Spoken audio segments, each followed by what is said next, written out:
अखण्डमण्डलाकारं व्याप्तं येन चराचरं तत्पदं दर्शितं येन तस्मै श्रीगुरुवे नमः। अज्ञानान्धस्य लोकस्य ज्ञानाञ्जनशलाकया चक्षुरुन्मीलितं येन तस्मै श्रीगुरुवे नमः। दिव्य चक्षु क्या है? जिस दिव्य चक्षु से श्री कृष्ण जी ने अर्जुन को विश्वरूप का दर्शन कराया, परमात्मा का दर्शन कराया, अव्यय आत्मा के दर्शन कराए। कैसे कराए? वो कौन से दिव्य चक्षु अर्जुन को दिए थे? और उस चक्षु को प्राप्त करने पर ही विश्वरूप परमात्मा का साक्षात्कार, साक्षात अनुभव होता है, जिसे हम जन्म से लेकर शरीर के त्यागने तक सतत देख रहे हैं। वही विश्वरूप परमात्मा अब हमें अनन्य भाव से दिखने लगता है। अब भी दिख रहा था, तब भी दिख रहा था, लेकिन उस देखने में अंतर था। जब हमारी दृष्टि स्थूल थी तो हमें स्थूल रूप का दर्शन हुआ था, लेकिन जब सूक्ष्म दृष्टि प्राप्त हुई तो हम कारण महाकारण तक देख सकते हैं। ये सद्गुरु की कृपा है, और इस सद्गुरु कृपा को स्मरण करते हुए और सद्गुरु के चरणों में अपने सभी मताभिमान, पंथाभिमान, ज्ञानाभिमान को समर्पित करते इस अंक में हम प्रवेश करें। ये अंक दिव्य चक्षु की विशेषता इस विषय को लेकर है। सर्वप्रथम दिव्य चक्षु की विशेषता ये है कि उसका तात्विक स्वरूप स्वतंत्र अनुभव है। शास्त्र पद्धति शाब्दिक रहती है, उससे इसकी तुलना नहीं हो सकती। शास्त्र पठन की रीति से अनुभव और वस्तु की प्राप्ति नहीं होती, परोक्ष ज्ञान होता है, किंतु दिव्य चक्षु प्रत्यक्ष अनुभव रूप है। दिव्य चक्षु का तात्विक स्वरूप स्वतंत्र अनुभव है, इसलिए कि पृथ्वी, जल, अग्नि, वायु, आकाश ये पंच महाभूत है, जिससे हमें शब्द, स्पर्श, रूप, रस, गंध इत्यादि तत्व प्राप्त होते हैं। और वो प्राप्त करने के लिए हमें प्राकृतिक साधन भी प्राप्त है, जिन्हें हम आँख, कान, नाक, त्वचा और जीभ इस संज्ञा से जानते हैं।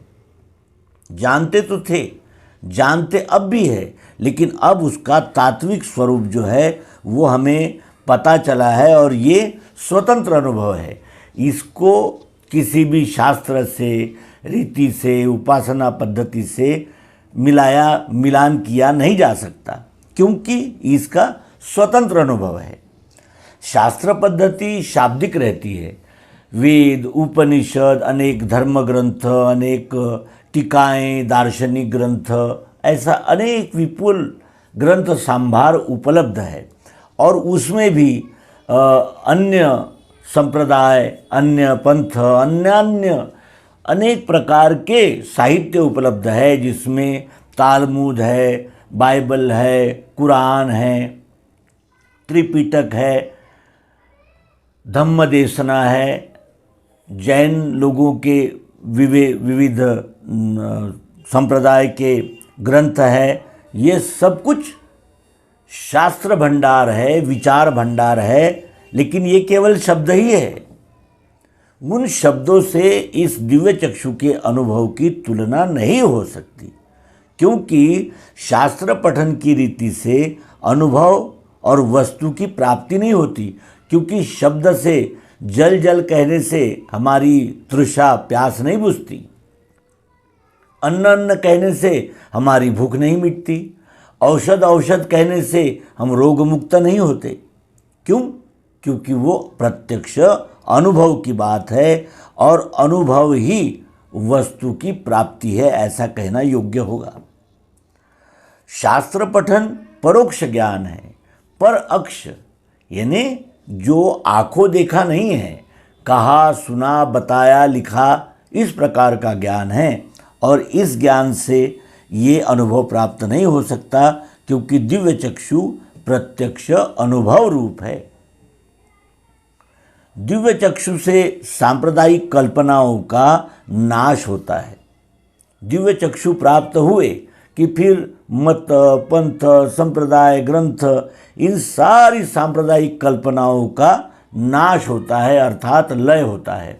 क्योंकि दिव्य चक्षु से जब हम निरपेक्ष भाव से इस विश्व की ओर देखते हैं तो हमें सांप्रदाय भाव द्वैत का पोषक और प्रेम का नाशक है, ये ध्यान में आता है। संप्रदायों में, पंथों में लड़ाइयाँ और अधिक से अधिक संख्या बढ़ाने की वो स्फूर्तता, धार्मिक कट्टरता, ये यानी पंथ के साथ ही निर्माण होती है, और इसीलिए सांप्रदाय भाव द्वैत का पोषक और प्रेम का नाशक है। दिव्य चक्षु से द्वैत भ्रम का नाश होता है। दिव्य चक्षु से एक एक कण से हमारा क्या संबंध है, ये अनुभव युक्त रीति से ध्यान में आता है, और जिससे हमें अचल प्रेम की प्राप्ति होती है। अब हमारे लिए अन्य कोई है ही नहीं।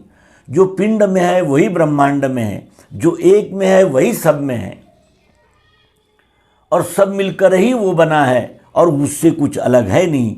ये जब अनुभव में आता है तो हमें अचल प्रेम की एक खान प्राप्त होती है। दिव्य चक्षु अपराजेय विद्या है। दिव्य चक्षु का कभी पराजय नहीं होता, इसलिए कि ये विद्या प्राकृतिक है, सार्वभौमिक है, सार्वकालिक है और प्रायोगिक है, यथार्थ है। इसलिए ये विद्या जो है दिव्य चक्षु अपराजेय विद्या है। राजा और प्रजा इन दोनों का एकीकरण करने वाली है। राजा और प्रजा ये दो विभाग उसमें है ही नहीं, क्योंकि राजा और प्रजा ये एक ही विश्वरूप परमात्मा के अंग है, और प्रत्येक अंग संपूर्ण शरीर के लिए ही कार्य करता है। आँखें केवल अपने लिए नहीं देखती, तो संपूर्ण शरीर के लिए देखती है। हाथ अपने लिए नहीं कार्य करते, तो संपूर्ण शरीर का पोषण, संरक्षण ये हाथ करते हैं। और इसीलिए ये अवश्य ही जानना चाहिए कि राजा और प्रजा इन दोनों का एकीकरण करने के लिए दिव्य चक्षु के अन्य और कोई उपाय नहीं है, और दिव्य चक्षु प्राप्त होने पर इसमें किसी का भय भी नहीं है, क्योंकि न ये संप्रदाय है, न पंथ है, न देश है, न वेश है, भाषा है, जाति है, कुल है, इसमें कुछ नहीं है। इसमें नहीं ईसा जैन हिंदू इस्लामी, नहीं दर्शन मत पथ संप्रदाय परिणामी। ये सब नामों का अहंकार धोता है, ईश्वरी स्वरूप विश्वरूप होता है। ईश्वरी धर्म सो विश्वरूप होता है। दिव्य चक्षु से मानसिक तथा बौद्धिक शक्ति प्राप्त होती है। दिव्य चक्षु से मानसिक तथा बौद्धिक शक्ति प्राप्त होती है। मानसिक शक्ति क्या है? तो मानसिक शक्ति है हमारे जो तीन गुण हैं, सत्वगुण, रजोगुण, तमोगुण, जो हमारे शरीर में मन, बुद्धि, अहंकार बनकर कार्य कर रहे हैं, इनसे होने वाले विकार, काम, क्रोध, लोभ, मोह, मद, मत्सर, ये जितने भी विकार है, उन विकारों को संयमित रखने का मार्ग दिव्य चक्षु से हमें प्राप्त होता है। और बौद्धिक शक्ति प्राप्त होती है, क्योंकि अब हम अंधश्रद्धा, अंधविश्वास, अंधानुकरण, मान्यताएं, इस पर दृढ़ रहकर कोई निर्णय नहीं लेते, तो प्रत्यक्ष जांच परख कर अपनी बुद्धि की कसौटी लगाकर कोई निर्णय लेते हैं। इसलिए ये कहना उचित है कि दिव्य चक्षु से मानसिक तथा बौद्धिक शक्ति प्राप्त होती है। अन्य साधन इसके सामने व्यर्थ है। अन्य किसी भी साधन से हमें मानसिक और बौद्धिक शक्ति प्राप्त नहीं हो सकती, क्योंकि वो संकुचित मार्ग है, और ये विशाल, विराट, सर्व समावेशक ऐसा ये दिव्य चक्षु का मार्ग है। दिव्य चक्षु से गीता प्रतिपादित इतना ही नहीं किंतु जगत में के सभी सैद्धांतिक ग्रंथों का, सब सिद्धांतों का एक समय ध्यान हो जाता है। दिव्य चक्षु से गीता तो खुल ही जाती है। गीता का एक एक अक्षर वास्तविक यथार्थ रीति से हमारे ध्यान में आता ही है। लेकिन इतना ही नहीं तो जगत में के सभी सिद्धांतिक ग्रंथों का, सब सिद्धांतों का एक समय ध्यान हो जाता है, क्योंकि दिव्य चक्षु ये सबका समन्वय करने वाला शास्त्र है।